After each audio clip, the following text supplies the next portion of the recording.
যত যত কীর্তন শুনি কীর্তনিয়ারা ওই একটাই কথা বলে, বলে হরিনাম শোনো, হরিনাম খাও, একাদশী করো, ভগবানের চরণে তুলসী দাও, তুলসী কাছে জল দাও, ও বলতেই থাকে। আর কীর্তনিয়ারা বলে আর আপনারা শুনে বাড়িতে সব চলে যান। কিন্তু বাবা কীর্তনিয়ারা যেটা বলবে সেটাই যে ঠিক না, কখনো নয়। একবার হৃদয়ঙ্গ করতে হবে, একটু বাস্তবে মিলিয়ে দেখেন। এই যে আমরা কীর্তনিয়ারা বলছি বাবা হরি ছাড়া গতি নাই, কৃষ্ণ ছাড়া গতি নাই, সত্যি কি গতি আছে মা? যে যত বড় ধনী হও না কেন, যার যত টাকা থাকুক না কেন, যার যত অর্থ থাকুক না কেন, কেউ যদি সারা জীবন দিল্লি বোম্বে কাটায়, কেউ যদি সোনার পালঙ্কে ঘুমায়, কেউ যদি টাকার বিছানায়ও ঘুমায়, তবু মনে রাখতে হবে মা শেষের দিনে তোমার এরা কেউ আপন নয়। যাদের জন্য সকাল থেকে আর সন্ধ্যা পর্যন্ত হাড় খাটুনি খেটে না সংসার চালাচ্ছ, যেদিন তুমি বিছানায় পড়বে তোমাকে আবর্জনা বলে বাবা ঠেলে এক সাইড করে দেবে।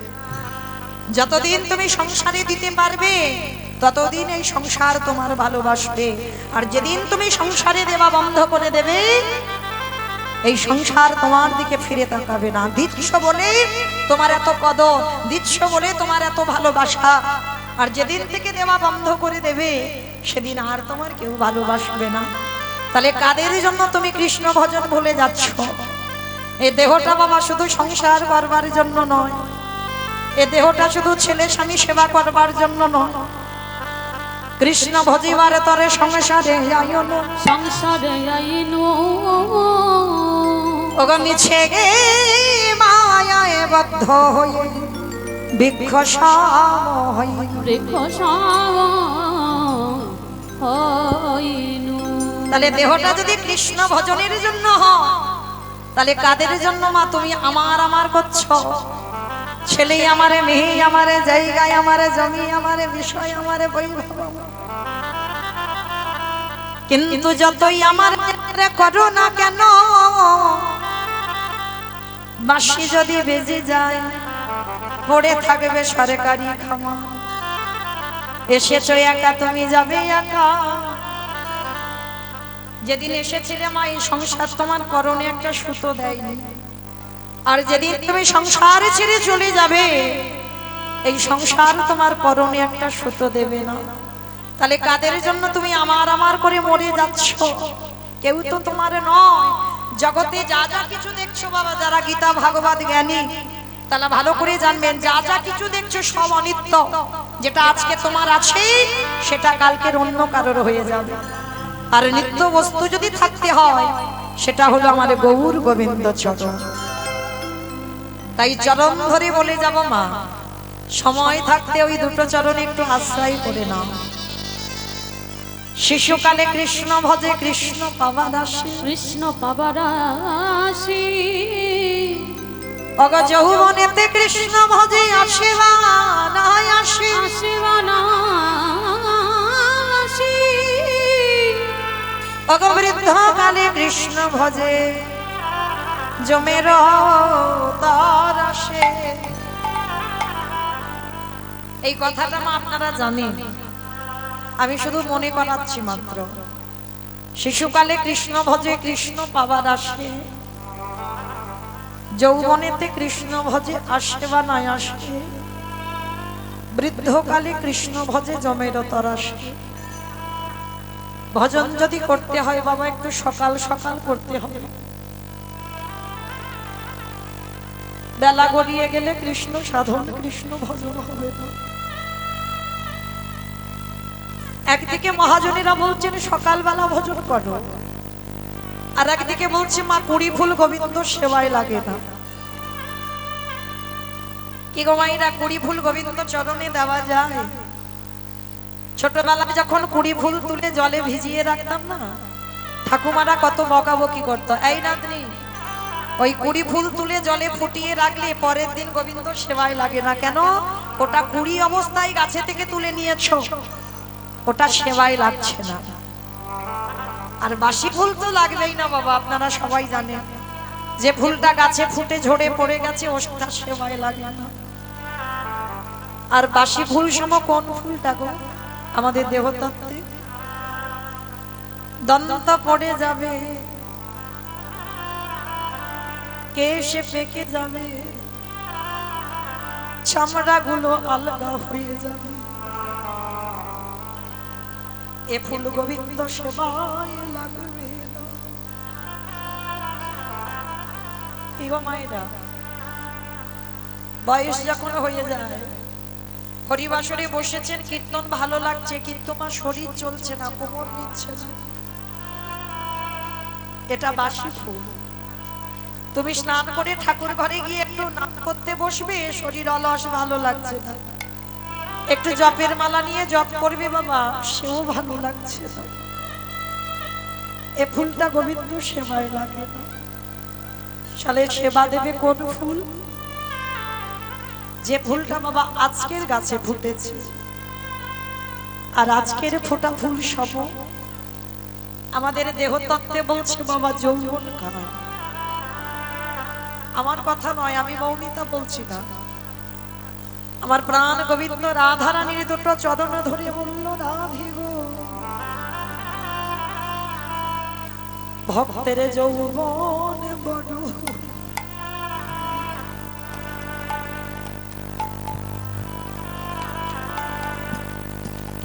যৌবন বড় ভালোবাসি,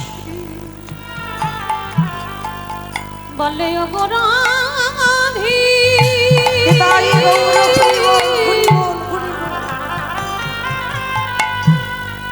ও গো রাধি, রইবি না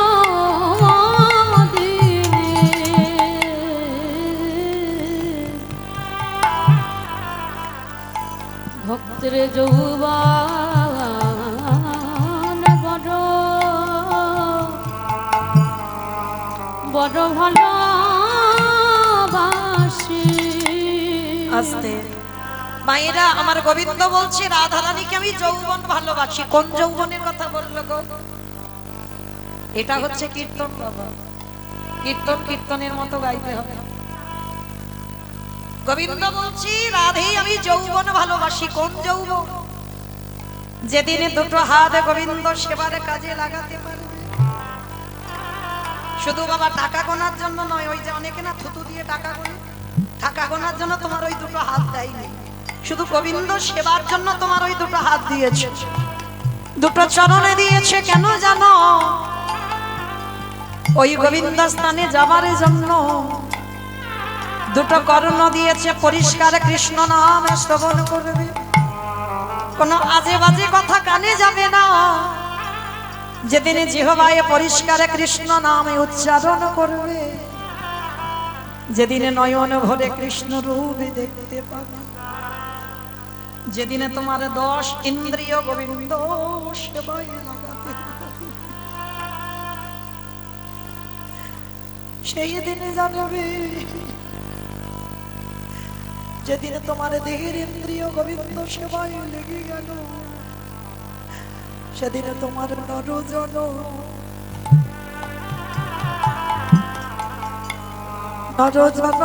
ধন্য।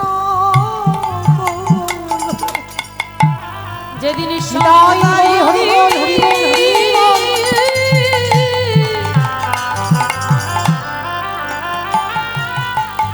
ওই কৃষ্ণ সেবায় লাগাতে পারবে, তোমার নর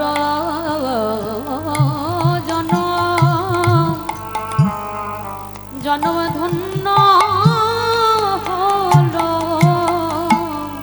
তাই তো আমার গোবিন্দ যেদিন বাবা মথুরায় চলে গিয়ে মথুরার রাজা হলো, রাধারানী 100 বছরে কেঁদে কেঁদে বলেছিল, শরীরে আমারে বধূ যে ব্রজ ছেড়ে মথুরায় চলে গেল,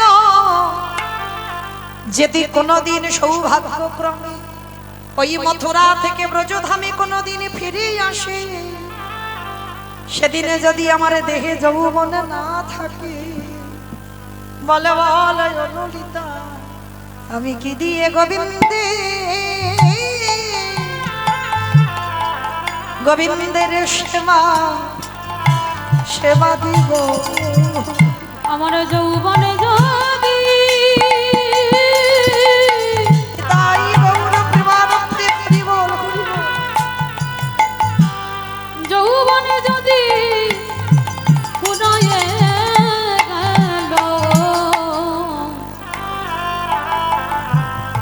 সেদিন কি দিয়ে গোবিন্দে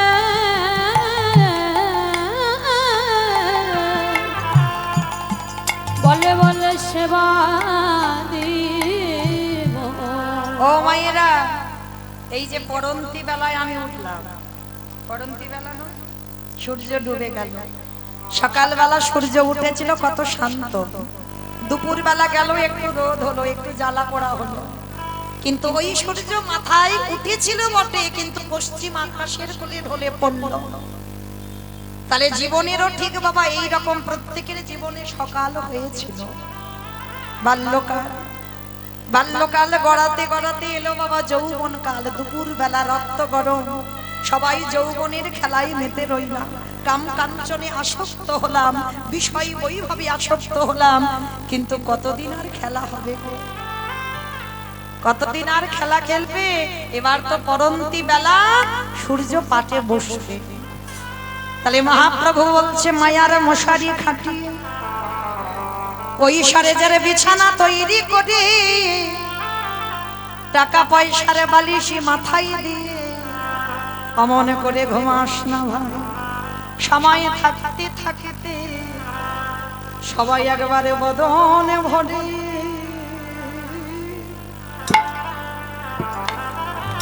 ভরে একেবারে কৃষ্ণ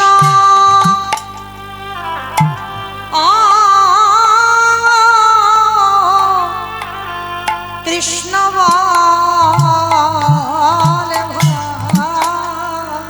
তোদের আগে বলা নিতাই গৌর প্রেমানন্দে হরি বল, হরি বল, হরি বল।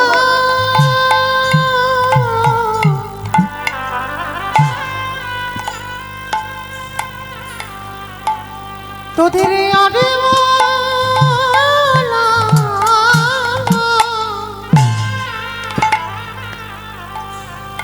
আগে বলা হইব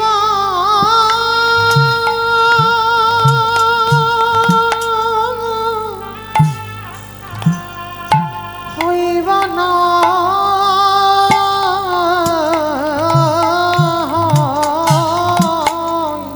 একেবারে সময় থাকতে তোমরা হরি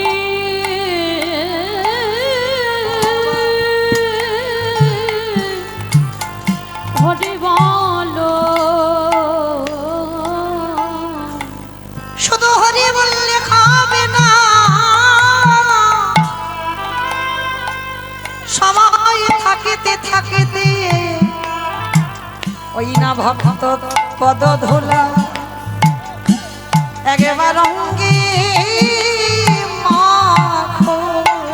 হে বৈষ্ণবী কৃপা নিতাই গৌর হরি বল, হরি বল।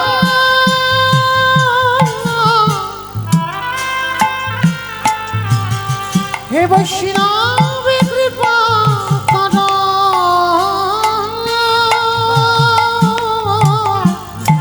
কর বলে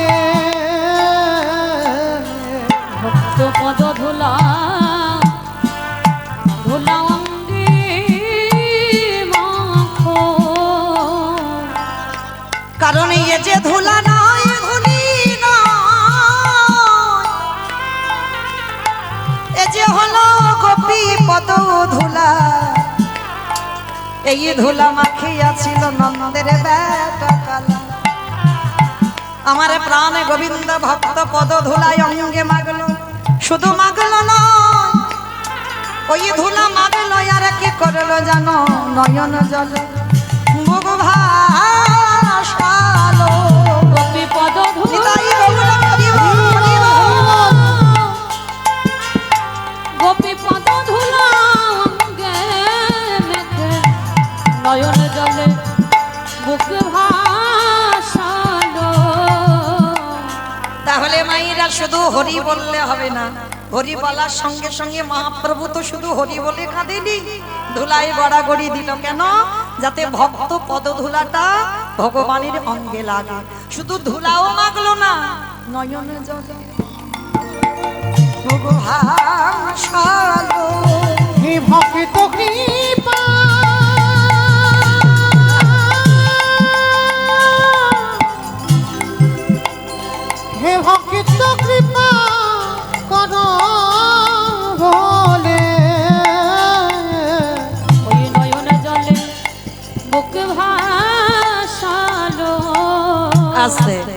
আচ্ছা বলেন তো মায়েরা, হরি বললে কৃপা হয় না কাঁদলে কৃপা হয়?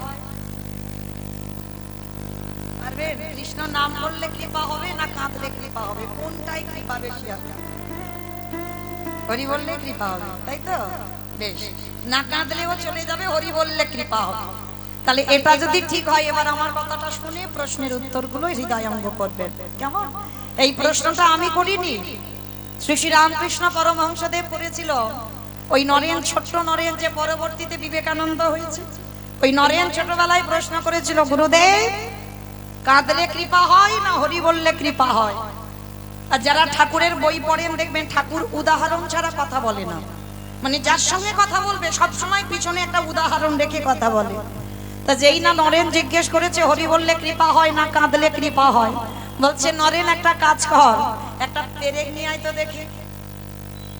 বলে ঠাকুর তোমার মাথা ঠিক আছে তো, আমি তোমায় জিজ্ঞেস করলাম হরি বললে কৃপা হয় না কাঁদলে কৃপা হয়, তুমি এখন পেরেক আনতে বলছো কেন?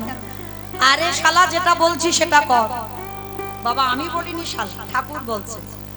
শালা মানে কোন শালা? বউয়ের ভাই শালা নয়, পাঠশালা নয়, গোশালা নয়। তাহলে কোন শালা? ঠাকুর সবাইকে শালা শালা বলে সম্বোধন করতো। এই কোন শালা জানো? শা মানে মুক্তি, লাহা মানে নৌকা।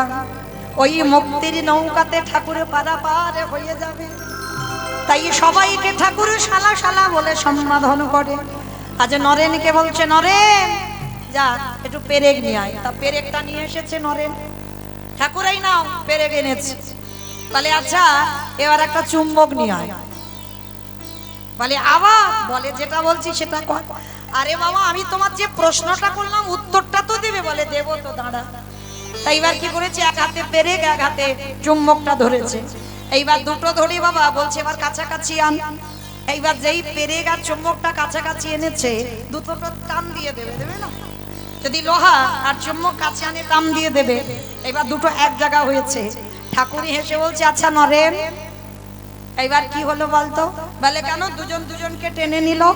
বাহ, আচ্ছা আগে বলতো দেখি কে কাকে টানলো। কত সুন্দর বোঝাচ্ছে দেখো ঠাকুর। ওই যে বললাম উদাহরণ ছাড়া কথা বলে না। বল কে কাকে টানলো? বলে কেন? চুম্বকটা পেরেককে টানলো।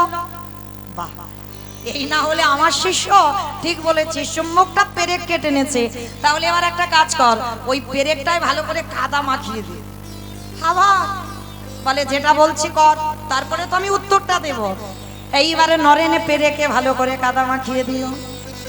এইবারে কাদা যেই না মাখিয়ে দিয়ে গুরুদেবকে বলল, গুরুদেব এই ধরো। বলে আমি ধরবো না, তুই ধরে থাক।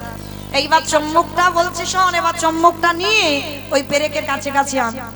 যেই না কাছে কাছে এনেছে, বলে ঠাকুর তোমার মাথা ঠিক আছে তো? বলে কেন? আমার মাথা ঠিক। আরে পাগল, এই লোহাতে যদি কাদা মাখানো থাকে, এই পেরেকে যদি কাদা মাখানো থাকে, তাহলে কি চুম্বক টানতে পারে? কখনো পারবে না। কে বললো? ঠাকুরকে বলতে লাগেনি, নরেন বলে দিল পেরেকে কাদা মাখানো আছে, চুম্বক টানতে পারবে না। এইবার ঠাকুর হেসে বলছে, কিছু বুঝলি? বলে এখন আমি কিছু বুঝতে পারিনি, তুমি পরিষ্কার করে বলো। শোনো নরেন, পেরেক হলো জীবাত্মা, আর চুম্বক হলো পরমাত্মা রূপী ভগবান। এই পরমাত্মা রূপী ভগবানে যে চুম্বক রূপী পেরেককে, হরি বল, ওই পেরেককে জীবাত্মা রূপী পেরেককে টানে দেবে। বাবা পেরেকে যদি কাদা মাখানো থাকে, মানে পেরেকটা কি আপনারা আমরা, তাই তো? আর চুম্বকটা কি আমার ভগবান, পরমাত্মা রূপী ভগবান। তাহলে আমাদের দেহে যদি কাদা মাখানো থাকে, কিসের কাদা? গাড়ি আমার, বাড়ি আমার, জায়গায় আমার, জমি আমার, বিষয় আমার, কাম কাঞ্চনে আসক্ত, বিষয়ে বিষয়ে আসক্ত, এগুলো কাদা বাবা। সবাই মেখে আছে, যারা বসে আছে, যারা দাঁড়িয়ে আছে, আমি কীর্তনিয়া সম্প্রদায় সবাই কাদা মেখে আছি। তাহলে যতক্ষণ না এই কাদাটাকে ধোয়া হচ্ছে, ততক্ষণ কি চম্বকরূপী পরমাত্মারূপী ভগবান কাম দিতে পারবে? তাহলে কাদা ধোয়াতে গেলে কি করতে হবে? জলের প্রয়োজন।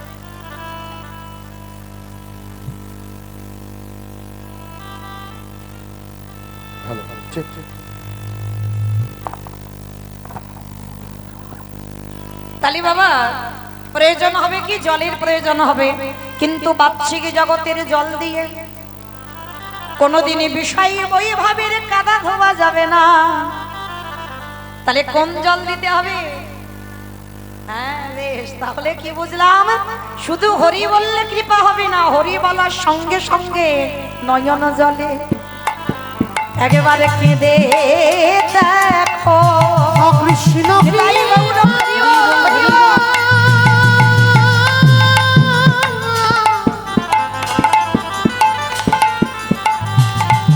কৃষ্ণ কৃপা করো মোহনে।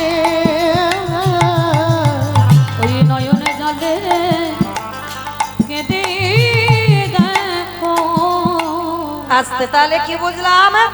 নয়ন জল দিয়ে বাবা হরি নাম গাইতে হবে, হরি নাম শুনতে হবে। তারপরে তোমার এই হৃদয়ে যে কাদা মাখানো আছে একটু একটু করে কাদাগুলো ধৌতে হবে। আর যখনই পরিষ্কার ধৌত হয়ে যাবে, চুম্বক রূপী পরমাত্মা ভগবান অমনি টান দিয়ে তাকে চরণ তলে আশ্রয় দেবে। বুঝে ভকে তাই গৌর হরি বল, হরি বল। ভকে তোমার ভালোবাসে। তাকে চরণ তলে আয় দেবে। বেশ, তাহলে মায়েরা চলেন আমরা সবাই সেই হৃদয়টা কিছুক্ষণের জন্য, যতক্ষণ এই জায়গাতে থাকবেন ওই জায়গাটা ধন্যাতি ধন্য জায়গা, পরীক্ষিত মহারাজের জায়গা। তাহলে ওই জায়গাতে বসে ঠিক ঠিক হৃদয় অঙ্গ করে বাবা কীর্তন শুনতে হবে। আর কথা ভাবনা চিন্তা একেবারে বন্ধ, কেমন একেবারে বন্ধ করে রাখতে হবে।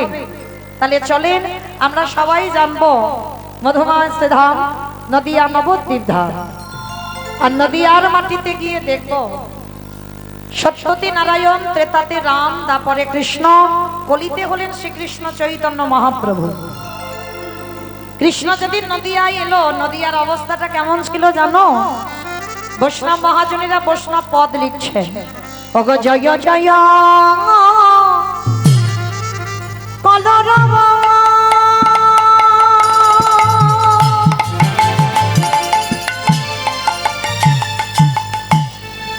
ওই নদিয়ানা রে। ওগো জয় জয়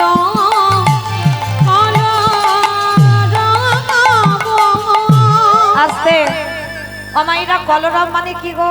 মারামারি মারামারি। কলরব মানে মারামারি, তাহলে করলাম মানে গন্ডগোল, চিৎকার চেঁচামেচি হইচই, সেটাকে ভালো ভাষাই বললেন কলরব।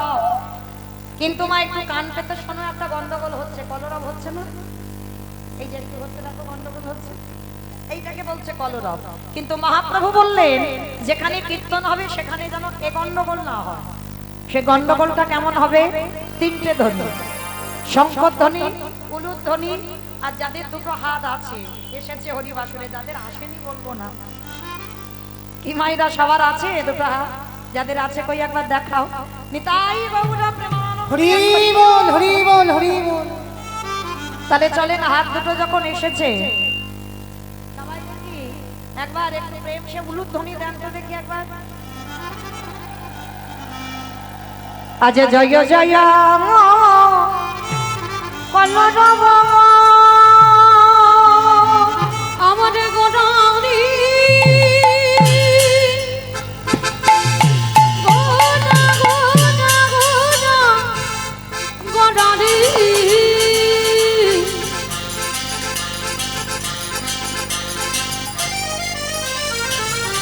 গোড়া গোড়া গোড়া উলুধ্বনি মায়েরা উলুধ্বনি। গোড়া গোড়ারি ওই নদিয়ার চাঁদ গোড়া আমার আমার আরে গোড়া আজ জয় জয়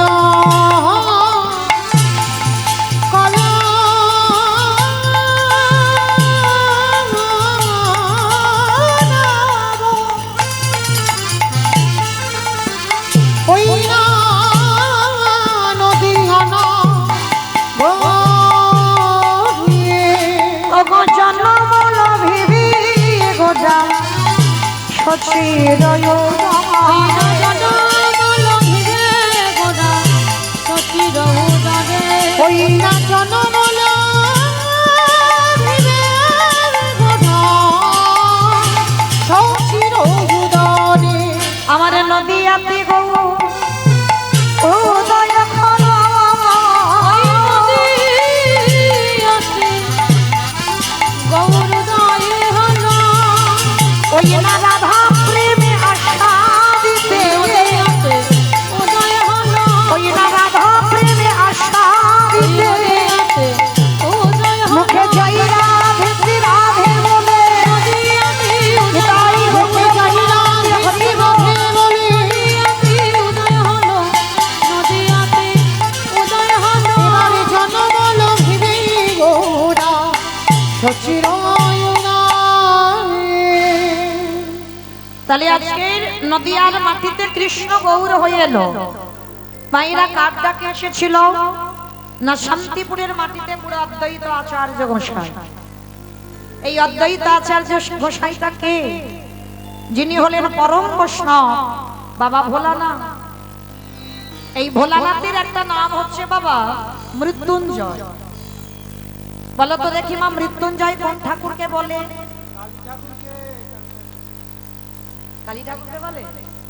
মহাদেবকে। বেশ, শিব ঠাকুরের একটা নাম হচ্ছে মৃত্যুঞ্জয়। কেন মৃত্যুঞ্জয় বলা হলো? না সত্য ত্রেতা দাপর, সত্য ত্রেতা দাপর এই তিন যুগে আমার বাবার রূপ পরিবর্তন হয় না, কিন্তু কলিকালের মাটিতে ওই বাবা হয়েছেন অদ্বৈত আচার্য গোসাই। এই যে অদ্বৈত আচার্য গোসাই কেন হলো? মাইরা এই জায়গাটা একটু মন প্রাণ দিয়ে আস্বাদন করবেন, কেমন? যিনি সত্যতে শিব হলো, ত্রেতাতে শিব হলো, দাপরে শিব হলো, তিনি কলিতে অদ্বৈত আচার্য গোসাই হলো কেন?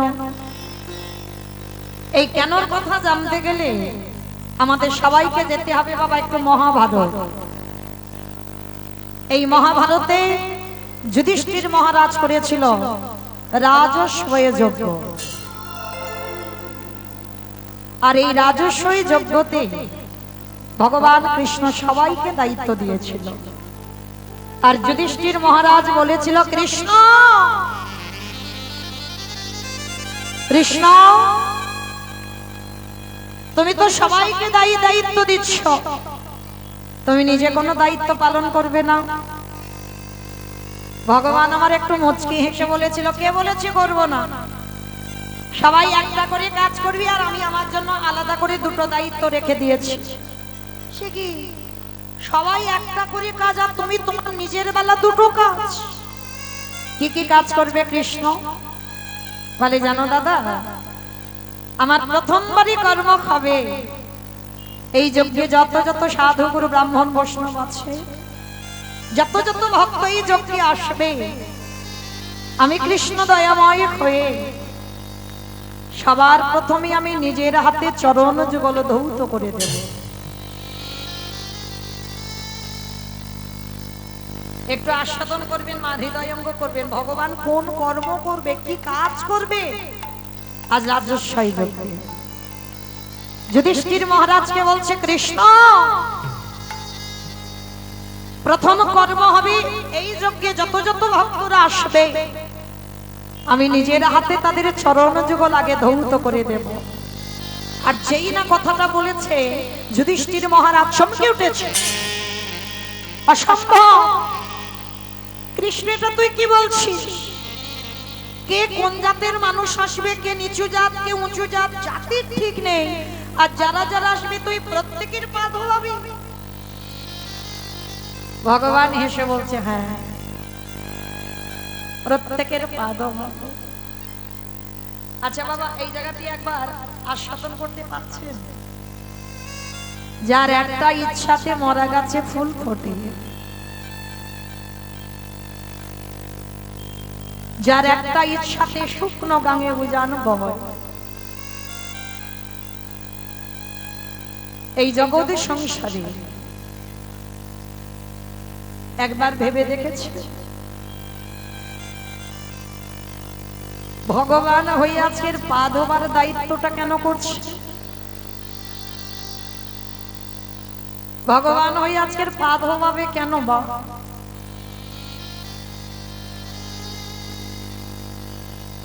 আস্তে মাস্তে কেন এত কথা হচ্ছে? বাচ্চাগুলোকে ধরো।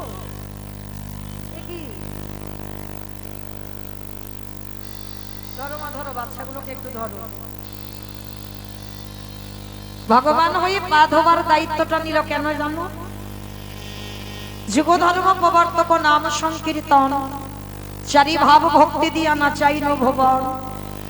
আপনি ভক্ত ভাব করি অঙ্গীকার, আপনি না করলে ধর্ম জীবের শিখানো না যায়।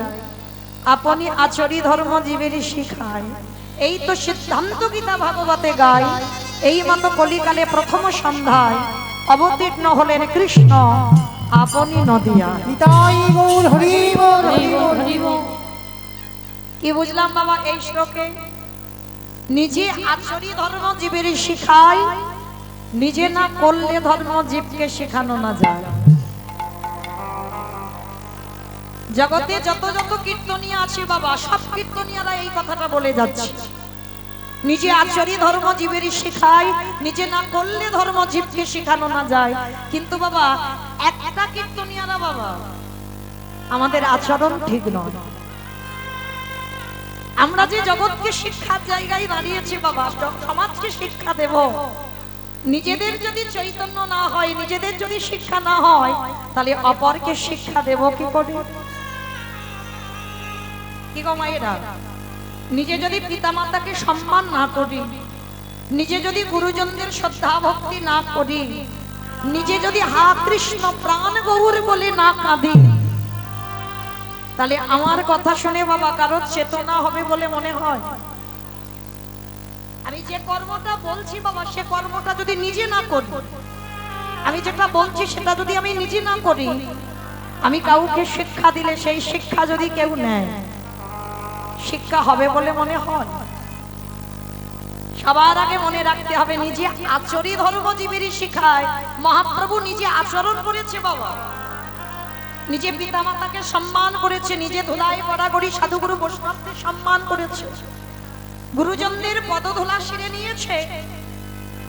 তাই তো আজ বৃন্দাবনের কৃষ্ণ বাবা যেদিন পঞ্চ পাণ্ডবদের সঙ্গে হস্তিনাপুরে রইল, সেদিনও এই রাজস্বী যজ্ঞেতে শিক্ষা দিয়েছে, ভক্তদের চরণ যুগল ধৌত করে। কি শিক্ষা? সমাজকে বোঝাতে চাইল, ওরে কলির জি, বাড়িতে যদি গুরুজন আসে, সবার আগে আমাদের মনুষ্য জীবনে কর্তব্য বাবা নিজের হাতে চরণ যুগল আগে ধৌত করা।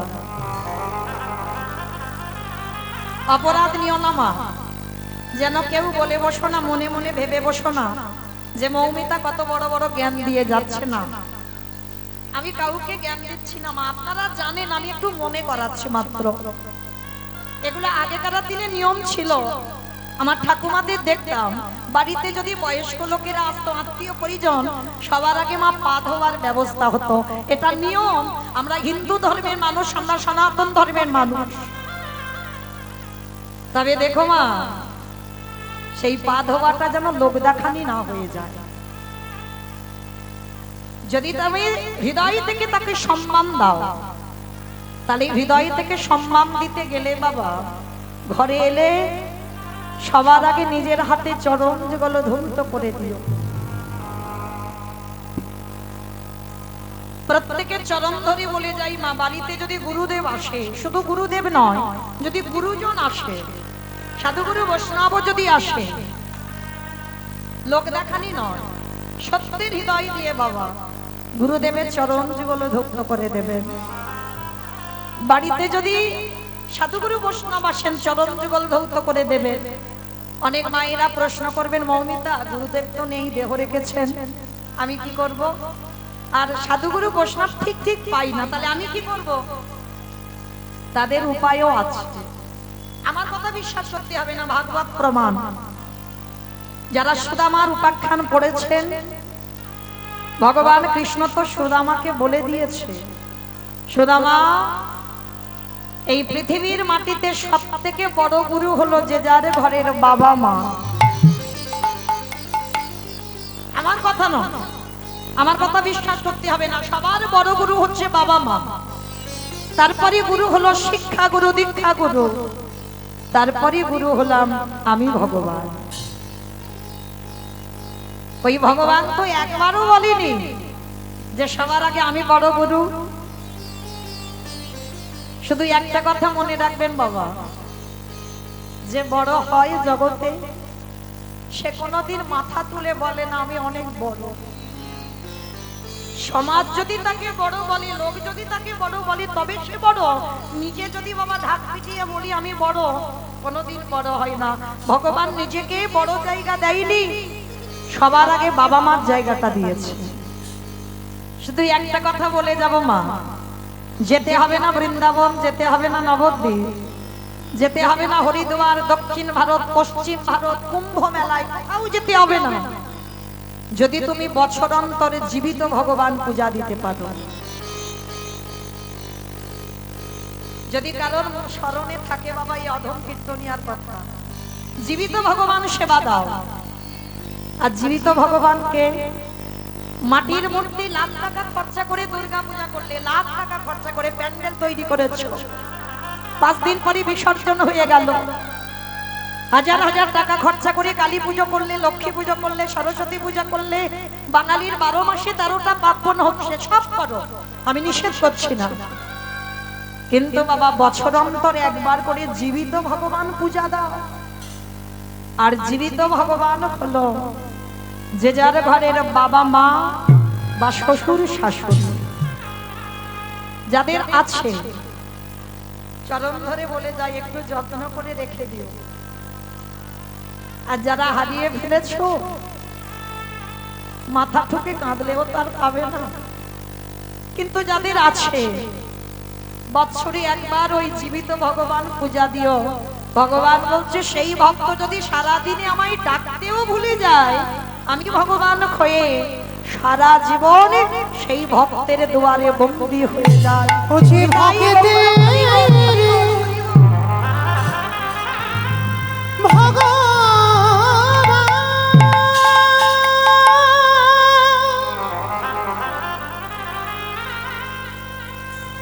বুঝি ভক্ত ছাড়া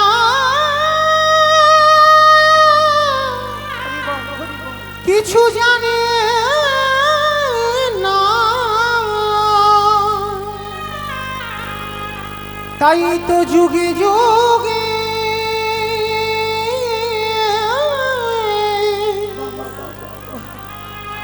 বুঝি ভক্তের কাছে ছুটে আসে।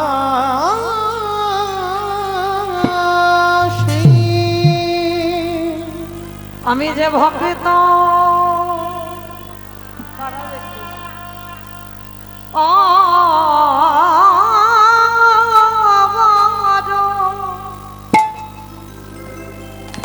ভগবান ভালো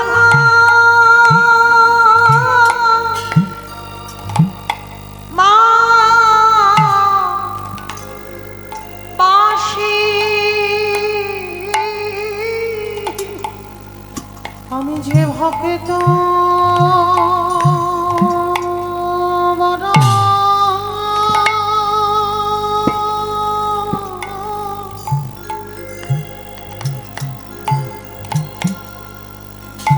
ভক্ত বড় ভালো,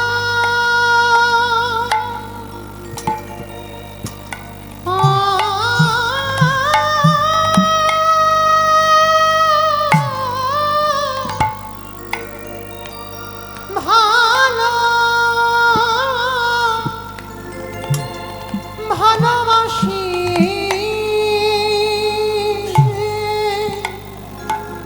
শুধু এ যোগে নয়, এ যোগে নয়, ভগবতী যুগে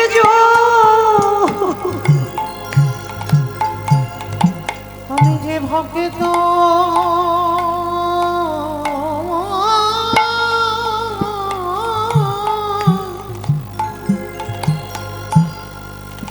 ভক্ত বড় ভালো,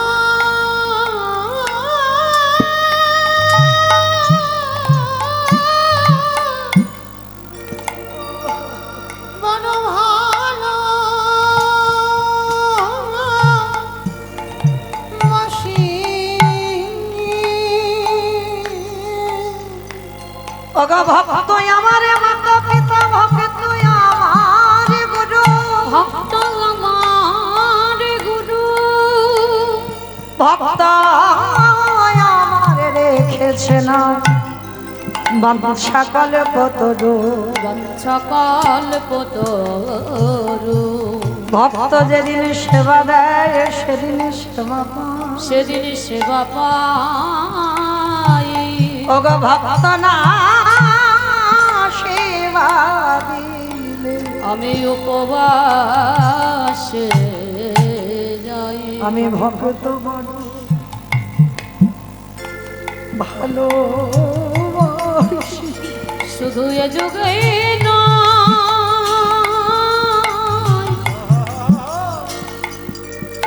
শুধু এ যুগে নয় প্রতি যুগে যুগে আমি ভক্ত বড় বড় ভালোবাসি। আস্তে তাহলে মায়েরা অনেক আড়ম্বরে বাবা মাকে পূজা করতে হবে না, একটু আসন পেতে দেন, নিজের হাতে বাবা মার চরণ যুগল ধৌত করে দেন, একটু গলায় মালা পরাইয়ে দিয়ে বছরে একবার নিজের হাতে জীবিত ভগবানকে খাইয়ে দিও।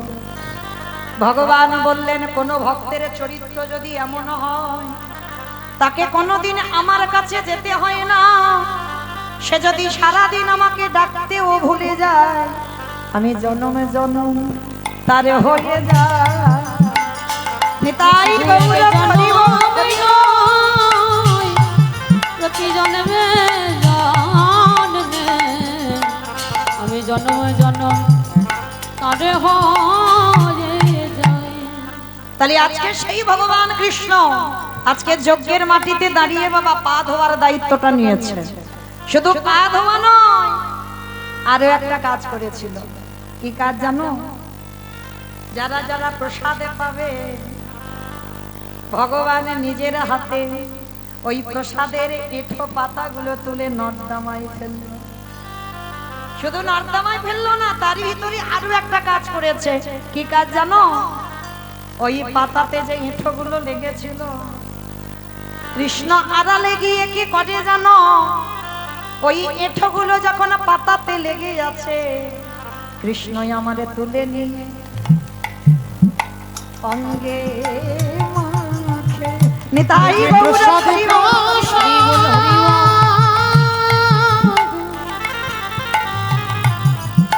এই যে মহাপ্রসাদ সেই এঠো তুলে নিয়ে নিজ অঙ্গে মাখে। আস্তে আমরা অনেক মানুষ আসি না, ওই এঁঠো পরিষ্কার করলে স্নান করতে হয়, পরিষ্কার হতে হয়, আরে এঁঠো এঁঠো এঁঠো মানিও না বলি না। ভগবান কৃষ্ণ ওই এঁঠো মাখছে কেন? ভগবানকে নিবেদন করলে হয় প্রসাদ, আরে সেইটা যখন কোনো ভক্ত উচ্ছিষ্ট করে দেয় সেটা হয় মহাপ্রসাদ। নিতাই গৌর হরি বল, হরি বল। মহাপ্রসাদ ভক্তের প্রসাদ হয় মহাপ্রসাদ। এ যে সবে ভাবকে হয় না, হয় না। ভক্তের প্রসাদে হয় মহাপ্রসাদ। আস্তে ভগবানকে সেবা দিলে প্রসাদ, ভক্ত উচ্ছিষ্ট করলে মহাপ্রসাদ। যদি বলো এটা আমি বলছি না বাবা, সেই যে একটু স্মরণ করেন সেই জয়দেব গোস্বামীর গীত গোবিন্দম সরদারলা খণ্ডলা মম শিরসি মণ্ডলম। এর পরের কথাটি জয়দেব লিখবে না কেন? বলে আমার ভগবান একটা মেয়ের পায়ে ধরবে, অসম্ভব। এই কথাটা আমি লিখবো না, মানে জয়দেব গোস্বামীর জেদ ধরে বসে আছে আমার কৃষ্ণ একটা নারীর পায়ে ধরতে পারে না। ভগবান আসবে, ভক্তরে আমি ভক্তের চরণ ধরবো, তুই ধরাবি না। ঠিক আছে, তুই যখন লিখতে পারলি না আমি নিজের হাতে লিখবো। জয়দেব ওই কথাটা লিখবে না বাবা, দেহি পদ পল্লব মুদারাম, ওই কথাটা লিখবে না, কারণ গোবিন্দকে ছোট করবে না। ভগবান এসে বলছে আমি রাধা দাস, রাধা দাস, রাধা দাস, ইহাতে সন্দেহ যার কোটি যুগ ভজয়ে বিফল জনমতা। আমি যে রাধাচরণের দাস, এটা যদি কারোর জীবনে সন্দেহ ঢুকে যায় তো কোটি জনম যদি তার এই মন্তব্য থাকে তাকে নরক বাস করতে হবে। ভগবান পরিসত্য করতে বলছে রাধা দাস, রাধা দাস, রাধা দাস। আজকে সেই ভগবান জয়দেবের বেশ ধরে পদ্মাবতীকে বলছে, পদ্মা আমি ভাবলাম স্নান পরে করব, আগে গীত গোবিন্দ নাম শেষ করি। স্বামী তুমি তো তেল মাথায় দিয়ে স্নানে গেলে অজয় নদীর তীরে। বলে ও পরে হবে, আগে দাও তো দেখি গ্রন্থাঘরটা খুলে দাও। যেই না গ্রন্থাঘরে খুলে দিল, গীতি গোবিন্দ নাম ভগবান জয়দেবের রূপ ধরে হাতে নিল। গ্রন্থের উপরে লেখা আছে আগে কৃষ্ণ পরে রাধা। ভগবানে দেখা মাত্র হেসে উঠল, ভক্তরে আগে আমার নাম নয়, আগে হবে আমার ভক্তের নাম। কেউ বলি আমরা কৃষ্ণ রাধা, কেউ বলি না, আগে হবে রাধার নাম, পরে হবে কৃষ্ণ নাম। ভগবান কৃষ্ণ রাধা কেটে দিয়ে বাঁকা করে বাঁকা হাতে লিখে দিল আগে রাধা রানীর নাম, পরে আমার মাধব নিজের নামে লিখে দিল। গ্রন্থটা ওলট পালট করে দেখলো, সেই যে পদাবলিতে আছে না, বদসী যদি কিঞ্চিদ পিদন্ত রুচিকমোদি সুরদু ধরসি ধাবে তব বদন চন্দ্রমা রচয়িতি লোচন চকর স্বরধর লখণ্ডলম মম শিরসি মণ্ডলম। এরপরে আর লিখবে না, ওইটা বাদ রেখেছে। ভগবান নিজেই হাতে নিজেই কলম লিখে দিল, দেহি পদ পল্লব মুদার রাধে গো নিতাই গৌর হরি হরি হরি।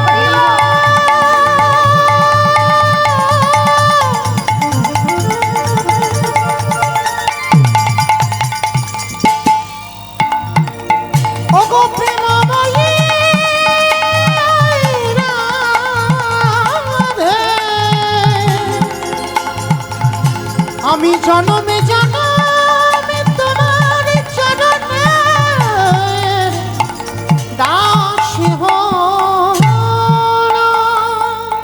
আজকের গোবিন্দ গ্রন্থ শেষ করে বলছে, পদ্মা প্রসাদ দাও।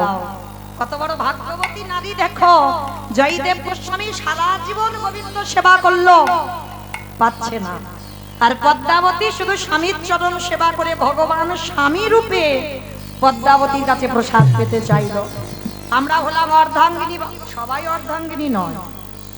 এখানে যারা বসে আছো আমরা বউ, আমরা স্ত্রী, অর্ধাঙ্গিনী সবাই নয়। অর্ধাঙ্গিনী তাদের বলে শুধুমাত্র স্বামীর ভজনের পদ দেখাতে, ভজনে সাহায্য করবে, তবেই হবে তুমি সহধর্মিনী। তা পদ্মাবতী সহধর্মিনী। প্রসাদ ভগবান পেয়েছে, অর্ধেকটা প্রসাদ রেখে বলছে, পদ্মা প্রসাদ পেয়ে নাও। বলছে স্বামী একটু পরে পাবো, তোমাকে শয়নে দিয়ে আসি। চরণ সেবা করে ভগবানকে শয়নে দিল। এইবার পদ্মা মা যেই না এক গ্লাস বদনে তুলবে, আসল জয়দেব এসে দাঁড়িয়েছে। পদ্মা, ছি ছি ছি ছি, এটা তুমি কি করলে? তুমি সহধর্মিনী, আমার স্বামী সেবার আগে তুমি সেবা করছো। স্বামী তুমি নিজে গ্রন্থ শেষ করলে, তুমি নিজেই বললে যে পদ্মা আমি প্রসাদ পেয়েছি, তুমি প্রসাদ পাও, তারপরে তো আমি পেলাম, তোমার অনুমতি ছাড়া তো আমি পাইনি, অসম্ভব। আমি স্নানে গেলাম, আমি অনুমতি দিলাম কি করে, আর আমি গ্রন্থ শেষ করলাম কি করে? বলে হ্যাঁ স্বামী, তুমি গ্রন্থাঘরে গিয়ে দেখো। আসলে জয়দেবে যেই না গ্রন্থাঘরে প্রবেশ করলো, চারিদিকে কৃষ্ণ অঙ্গগন্ধ নাসিকায় ঢুকছে। গ্রন্থটা তাড়াতাড়ি করে হাতে নিয়ে দেখল, কৃষ্ণ রাধা কেটে দিয়ে লেখা রইল রাধা কৃষ্ণ। গ্রন্থটা ওলট পালট করে দেখল, স্বরদালালা খণ্ডালামা মম শিরসি মণ্ডলম। এই পর্যন্ত জয়দেবের হাতে লেখা। ওর পরে লিখে দিল দেহি পদ পল্লব মুদারাম। সে লেখা ঝলমলে ঝলমল ঝলমল করে। ওই তাই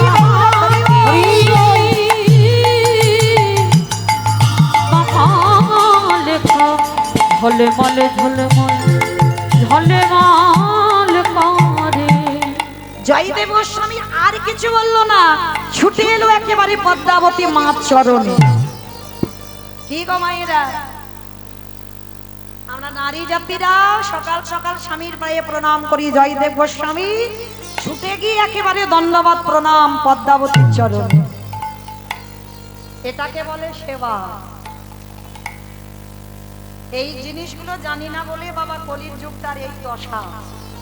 একেবারে শুয়ে পড়ে দণ্ডবত প্রণাম প্রণাম করে বলছে, পদ্মা তুমি বড় ভাগ্যবতী, তোমার মতো সহধর্মিনীকে আমি পেয়ে আমি ভাগ্যবান, তাই দাও দাও আমায় প্রসাদ দাও হে।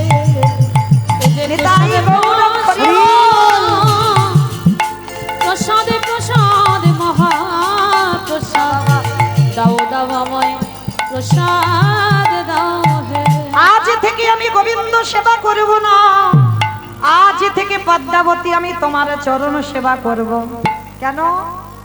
নারী হচ্ছে সাধনা, নারী ভোগের সম্পদ নয় মা। নারীকে শুধু ভোক্তার বিষয় যদি কেউ মনে করে, ও সারা জীবন ভোগ করে যাবে বাবা, কাজের কাজ কিছু হবে না।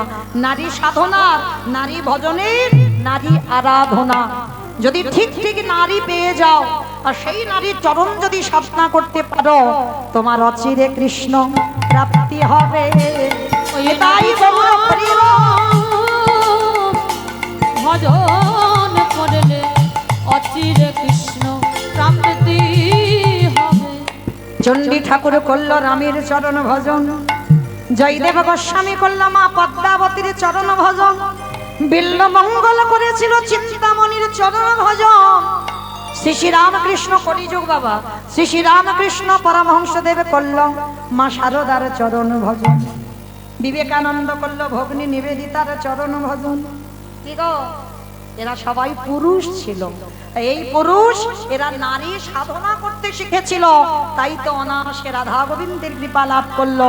নিতাই গৌর প্রেমানন্দে হরি বল হরি বল। ও মাইরা বলো তো দেখি কোথায় ছিলাম, বলো দেখি কারা কারা কীর্তন শুনছো? এটাই তো তত্ত্ব বাবা, যেখানে যাই না কেন ঘুরে ফিরে আসতে আসে। মায়াপুর ছিলাম, হাই ভগবান হরি বল। মনে করো, একটু স্মরণ করো, ছিলাম আমি তো ভুলে গেছি এত কথা বলতে। সামনের বাড়ি কেন থাকবে? লীলাতে কোথায়, আমার বিষয়ে কোথায় ছিলাম? যুধিষ্ঠির যজ্ঞে যত যত ভক্ত এসেছিল ভগবান ওই প্রসাদ এঁঠোগুলো গায়ে মাখছিল। কি গো মাইরা, এখানে ছিলাম তো, এই প্রসাদের কথা বলতে গিয়ে একটু চলে গেলাম। কেমন? তাহলে এই যে ভগবান প্রসাদ গুলো গায়ে মাখছে, মহাপ্রসাদ, ভক্তের উচ্ছিষ্ট প্রসাদ। তার যুধিষ্ঠির মহারাজ পিছন থেকে বলল, ও হে কৃষ্ণ দয়াময়, একেবারে বলো বলো দেখি, ভক্তের চরণ যুগলে ধোবাচ্ছ মেনে নামা যায়, ভক্তের এঠো পরিষ্কার করছো মেনে নামা যায়, কিন্তু ভক্তের এঠো তুমি শ্রী অঙ্গে লেপন করছো কেন? ভগবান হেসে বলছে, জানো যুধিষ্ঠির দাদা, এ তো আমার কর্মফল। সে কি? তোমার কর্মফল মানে তুমি আবার পাপ করো? বলে, হাই ভগবান, সবাই তো পাপী, আর আমি কি জানো, আমি হলাম মহাপাপী। আমি সবার বিচার করি বটে, আমি হলাম মহাপাপী। ভগবান সবার বিচার করে, সবার বিধান দেয়, আর যে ভগবান সিংহাসনে বসে বিচারক, সেই ভগবান হচ্ছে মহাপাপী। যুধিষ্ঠির মহারাজ হেসে বলছে, কৃষ্ণ তুই নিজেকে বলছিস মহাপাপী কেন? কি এমন অন্যায় করলি, কি এমন পাপ করলি? বলে, জানো দাদা, পাপটা তো আমি এই কৃষ্ণ অবতারই করিনি, করেছিলাম ত্রেতা যুগে রঘুপতি রামচন্দ্রের অবতার। বলে, কি পাপ করেছিস কৃষ্ণ? বলে, সেই যে দুর্গা পূজা করেছিলাম অকাল বোধন। কি গো মায়েরা, আশ্বিন কার্তিক মাসে যে দুর্গা পূজাটা হয়, ওটা তো অকাল বোধন। কে করেছিল? রঘুপতি রামচন্দ্র। কিসের জন্য করেছিল? রাবণ বধের জন্য। আর সেই রাবণকে মেরে, রাবণ তো ভক্ত ছিল মা, ছোটখাটো ভক্ত নয়, ত্রিসন্ধ্যা গায়ত্রী জপ করত সেই রাবণ। আর সেই রাবণকে বধ করে রামচন্দ্রের মতো, মানে ভগবানেরও পাপ হয়। কি গো মায়েরা, আপনারা কি বলেন, রাবণ ভালো লোক না খারাপ লোক গো? ভালো লোক? সব ভুল ভাল বলে যাচ্ছে, রাবণ নাকি ভালো লোক। আমার তোমরা কি বলো গো, যারা গন্ডগোল করছো? রাবণ ভালো লোক না খারাপ লোক জানো না? জানে না। ভালো লোক, সবাই বলছে ভালো লোক। তা ভালো লোক যদি হবে, তাহলে যার এতগুলো বউ থাকা সত্ত্বেও বাবা ভগবানের বউয়ের দিকে নজর করলো কেন? ভগবানের বউয়ের দিকে নজর করলো কেন? কারণ আছে। এমনি এমনি নয়, যা কিছু হয় বাবা সবই তার ইচ্ছাতে হয়। ভগবান জানে না যে তার বউ চুরি হবে? আর সীতামা বলল, প্রভু সোনার হরিণ ছুটে যাচ্ছে, হরিণ ধরে দাও। ভালো করে বোঝেন বাবা, এই কীর্তন বিষয়টা হচ্ছে একটু নারকেলের মতো। নারকেল দেখেছো তোমার বাইরে একটা খসা, খসাটা ছাড়ালে কি নারকেল পাবে? ভিতরে গিয়ে আরো বেশি শক্ত, শক্তটাকে ভাঙতে হবে। সাদা রঙের শ্বাসটা টেনে যদি ছাড়াতে পারো, তারপরে যদি আস্বাদন করতে পারো, তাহলে বুঝবে নারকেলটা কেমন। তাহলে সীতামা বলল, সোনার হরিণ ছুটে যাচ্ছে, প্রভু ধরে দাও। আচ্ছা বাবা, একটা বাচ্চাকে জিজ্ঞেস করে দেখো যে আরে বাবা সোনার হরিণ ছোটে, সোনার হরিণ এক জায়গা থেকে আর এক জায়গা যায়, ছোট বাচ্চা কি বলবে? ও তো আলমারি সাজিয়ে রাখতে হবে, সোনার হরিণ ছোটে না। তাহলে যেটা একটা বাচ্চা মানুষ জানে, আমার বিশ্বের স্রষ্টা মালিক ভগবান জানে না? তাহলে সীতামা বলল, আর প্রভু আমার হরিণ ধরতে ছুটে গেল। রামচন্দ্র জানতো ওটা মরিচি, ওটা রাক্ষস, তবু গেল। কেন গেল? তার একটা কারণ আছে। কারণটা কি জানো? ওই রামে যদি হরিণ ধরতে না যেত, তাহলে রাবণ কোনোদিনে সীতা চুরি করতে পারত না। সীতা যদি চুরি না হতো, লঙ্কাতে লক্ষ্মী প্রতিষ্ঠা হতো না। আর লঙ্কাতে লক্ষ্মী প্রতিষ্ঠা না হলে তুলসী বৃক্ষ হতো না। তুলসী বৃক্ষ না হলে, সেই তুলসী পাতা ভোগে না দিলে মহাপ্রসাদ হতো না। প্রসাদ না হলে সেই প্রসাদের সেবা করলে কৃষ্ণ ভক্তির উদয় হতো। আরে কৃষ্ণ ভক্তির উদয় যখনই হতো, ওই রাবণ রাজার 1,00,000 ছেলে, 1,15,00,000 নাতি, তার গোটা বংশ উদ্ধারে পেয়ে যেত। নিতাই গৌর প্রেমানন্দে। হরি বল, হরি বল। আমার বুঝেছো না বোঝনি? আচ্ছা একটু ভেঙে বলি পরিষ্কার করে। রাম হরিণ ধরতে গেল, রাবণ সীতা চুরি করলো। সীতা যতদিন না লঙ্কাতে গেছে, ততদিন বাবা ওখানে তুলসী বৃক্ষ মানে লক্ষ্মী নেই তো। দেখবেন মা বাস্তবে বলে দিই, যে বাড়িতে তুলসী গাছ হয় আর মরে যায়, কিছুতেই বাঁচাতে পারবে না, তুলসী গাছ হয় না। মনে রাখবে, লক্ষ্মী নাই বলে তুলসী বৃক্ষ মরে যায়।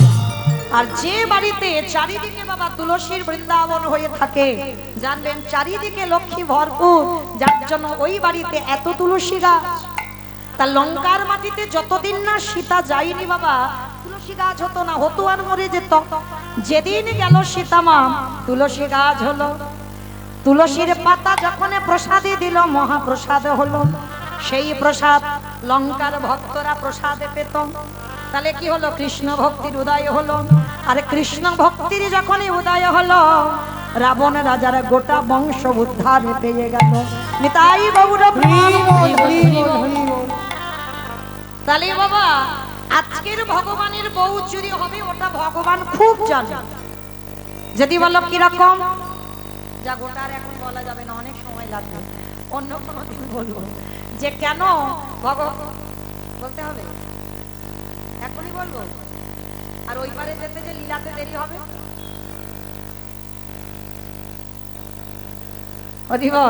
আচ্ছা ঠিক আছে, একটু ছোট করে বলি কেমন? কেন ভগবানের বউ চুরি হলো? রামচন্দ্র খুব জানতো, ভালো জানতো যে আমার বউ চুরি হবে। কারণ আগে থেকে বাবা কথাবার্তা হয়েছিল, সমস্ত কিছু একেবারে লেখাপড়া হয়ে আছে। কবে জানো?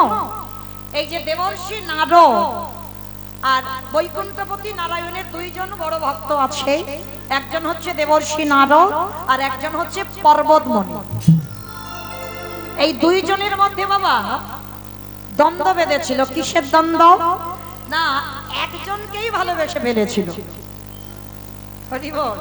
মানে একটা মেয়েকে, অম্বর ঋষির কন্যা, আর ওই অম্বর ঋষির কন্যাকে ভালোবেসেছে 2 জন। যে নারদ সিদ্ধান্ত নিয়েছিল কোনোদিন সংসার করবে না, তা অম্বর ঋষির মেয়েকে দেখে পছন্দ হয়ে গেল। আর যেদিন নারদের পছন্দ হয়েছে, আর সেই দিন পর্বতমণিরও পছন্দ হয়েছে। মানে একটা মেয়ে আর 2 জন ভালোবাসে। এইবার কি গন্ডগোলটা হচ্ছে দেখো, এইবার যখন দুজনে ভালোবেসে ফেলেছে আর দুইজনে হচ্ছে নারায়ণের ভক্ত, তা যে নারদ সংসার করবে না সেই নারদ গিয়ে একেবারে অম্বরীশের কাছে প্রস্তাবটা দিয়েছে, বাবাজি ও বাবাজি কৃপা করে আপনার মেয়েটাকে দর্শন করলাম, পছন্দ হলো, যদি আমার হাতে আপনার কন্যাটাকে সম্প্রদান করেন। তা অম্বরীশের মনে আনন্দ, ভালো কথা, নারদের মতো একটা জামাতা পাবো, এ তো যাতা ব্যাপার নয়, তা মনে আনন্দ। তা আনন্দ করে বলছে ঠিক আছে বাবা, আমি আমার কন্যার কাছ থেকে প্রস্তাবটা দিই কন্যাকে, সে কি বলে একবার দেখি। আর নারদ মুনি যেই না বার হয়ে চলে গেছে, আধা ঘন্টা পরে পর্বত মুনি এসে অম্বরীশের কাছে দাঁড়িয়েছে। বাবাজি ও বাবাজি, মানে দুইজনের সিদ্ধান্ত নিয়েছিল কোনোদিন সংসার করবে না, আর একটা মেয়েকে দেখে পছন্দ হয়েছে দুইজনে। পর্বত মুনি এসে যেই না বলেছে বাবাজি যদি কৃপা করে আপনার ওই কন্যাকে আমার হাতে সম্প্রদান করেন, অম্বরীশী মাথায় হাত দিয়ে দুম করে বসে পড়েছে। সর্বনাশ, দুইজন নারায়ণের বড় ভক্ত আর দুইজনই এসেছে, কিন্তু এখন আমি বাবা হয়ে কি করব?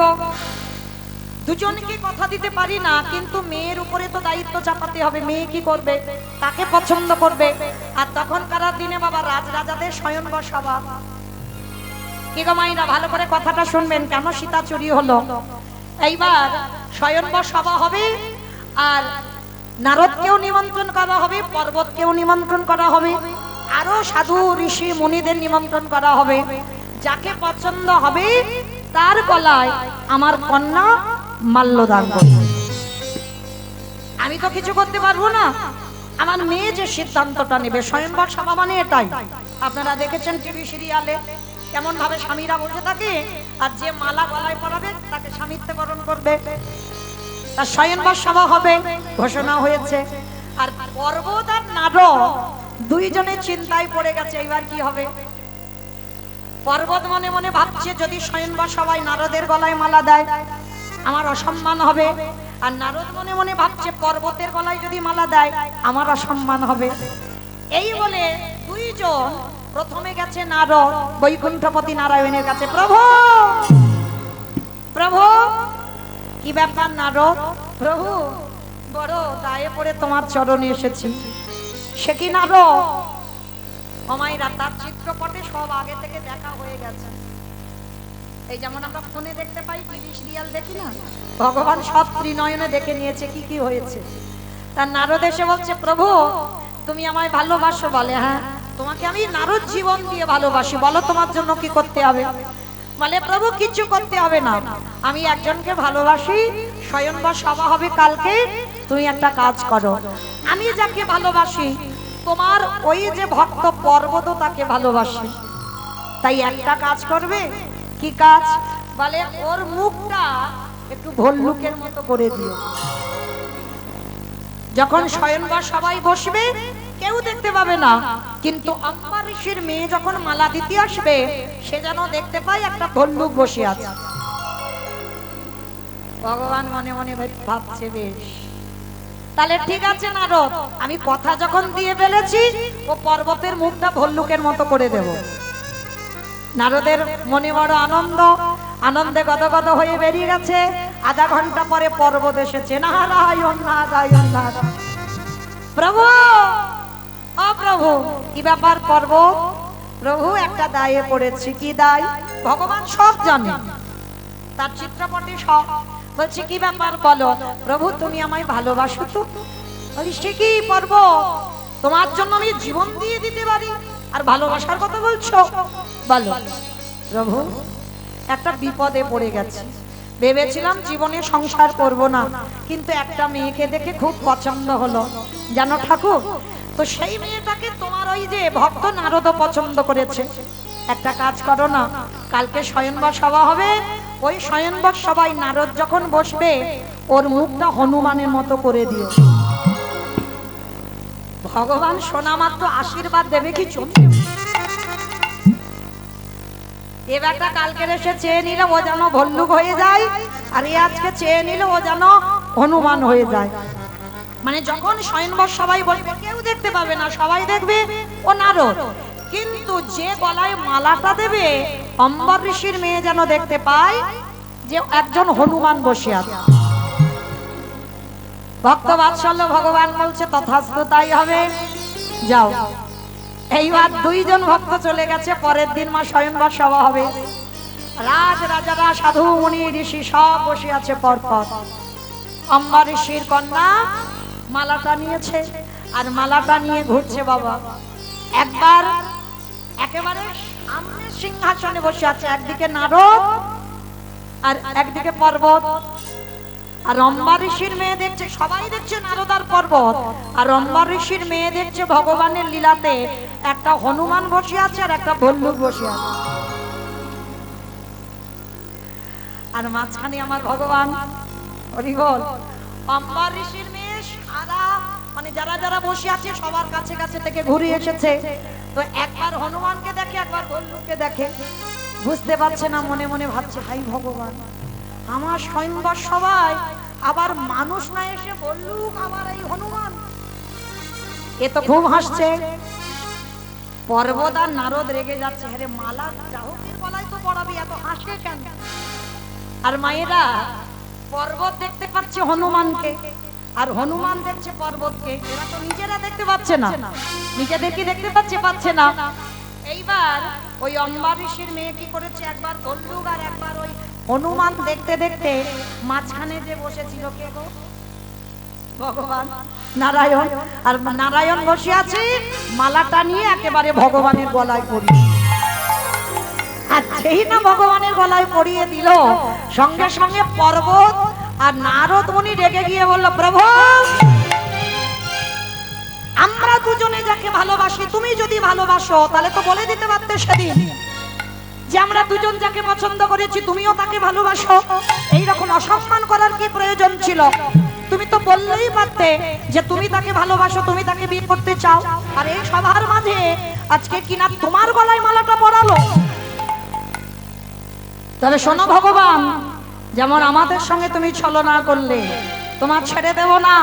আজকের এই স্বয়ংবর সভায় যেমন আমাদের বউ চুরি করলে, অভিশাপ দিলাম তুমি ভগবান হতে পারো, কোনো না কোনো জন্মে তোমারও এইভাবে তোমার বউ চুরি হবে।